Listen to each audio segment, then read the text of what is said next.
اهلا بيكم في حلقه جديده من نو يور سيلف. انا عودتكم في الفيديوهات اللي قبل كده ان احنا بنختار موضوع وبنتكلم عليه، بس النهارده اسمحوا لي اغير شويه من سياسه القناه. حابه ان انا اطرح عليكم رساله من بنوته طلبت مني ان هي اقول قصتها او اقرا قصتها زي ما هي كاتباها، واسمع ردكم، هل هي اتصرفت صح ولا لا، وانا كمان هقول لها رايي في اخر الفيديو. فعشان كده النهارده مش هيبقى الكلام تلقائي مني ليكم، هتسمحوا لي ان انا اقرا الرساله زي ما هي مكتوبه. البنوته بتبتدي قصتها بتقول: كانت لحظه ضعف، لحظه كنت محتاجه احس فيها اني لسه مرغوبه، ان لسه في روح بتجذب اللي قدامها، وفي عز احتياجي ده ظهرت انت. دخلت في الوقت اللي كنت محتاجه فيه جرعه اهتمام تسد الفراغ اللي جوايا. بكل سذاجه فتحت لك ابوابي، سمحت لك تدخل في تفاصيل يومي، تعرف انا بصحى ازاي وبفكر في ايه وبخاف من ايه. ببساطه ادمنت وجودك، والاكبر من كده ادمنت فكره انك مهتم. لكن النهارده وانا واقفه قدام مرايه وعي اكتشفت اني عملت اكبر غلطه في حق نفسي. غلطتي مش في حبك، غلطتي اني اتعلقت بيك في وقت كنت فيه هشه.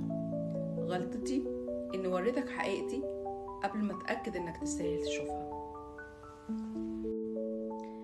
انا كان لازم اسيبك مبهور، كان لازم تفضل الصوره البعيده هي اللي في خيالك. دلوقتي وانا بنسحب من حياتك مش بسيب لك ذكريات عاديه، انا بسيب لك فجوه مش هيملاها حد غيري.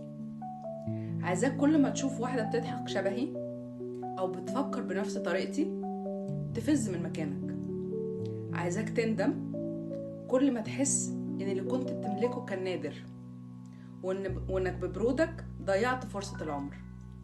عيش حياتك وانت حاسس بالنقص، لانك ببساطة مش هتلاقي امثالي تاني. قصة البنوتة الجميلة دي خلصت، بس قبل ما تخلصها بعت رسالة بتقول: قصتي دي لكل بنت بتسمعني في نو يور سيلف. مش الكل يستحق يشوف حقيقتك، ومش الكل يستحق كرمك في المشاعر. حافظي على هيبتك وسيبي اللي قدامك دايما مبهور. حبيبتي، نصيحتي ليكي ولكل بنت بتشوفني النهارده ولكل ست داخله على علاقه جديده: في حاجه في علم النفس اسمها الارتباط بالاحتياج. قلبك لما يكون جعان بيشوف السم زي العسل. فنصيحتي ليكي ما تفتحيش بيبانك لاي حد، خصوصا وانت في حاله جوع عاطفي، لانك هتتقبلي اي حاجه تيجي قدامك، وهتتقبلي اللي هيملى الفراغ مش اللي يستحق المكان. لازم تفهمي حاجه مهمه، ان الاهتمام المؤقت ده مش حب، ده عباره عن مسكن هتدفعي ثمنه من استنزاف روحك ومشاعرك. عشان كده تقديرك لذاتك مهم جدا، عشان لما تدخلي في علاقه جديده تبقي داخله وانتي بكامل وعيك وارادتك، مش داخله عشان حد مستنيه حد يرمم جروحك اللي اتأذت.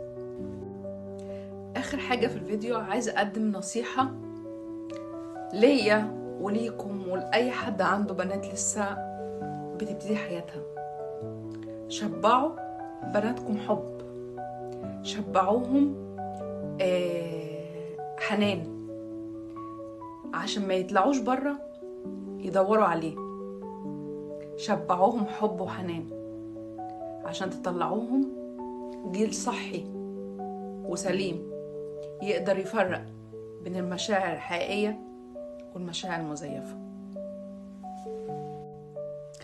بشكركم جدا في آخر الفيديو انكم سمعتم القصة، وبتمنى ان انتوا تعلقوا وتبعتوا رسالة لصاحبة القصة.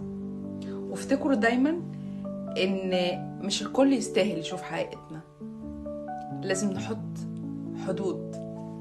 وده اللي احنا هنتعلمه في Know Yourself مع بعض، ان احنا بنتعلم من بعض. استنياكم الفيديو الجاي.